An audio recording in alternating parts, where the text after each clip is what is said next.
मै पनि झिल्के हुँदो अहिले पो बुढो भयो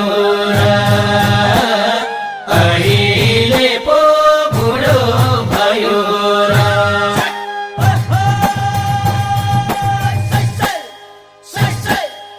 अहिले पो बुढो भयो र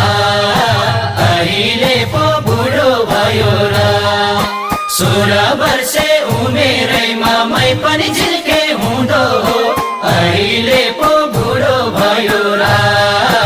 अहिले पो बुढो भयो र 16 वर्षे उमेरैमा मै पनि झिल्के हुँदो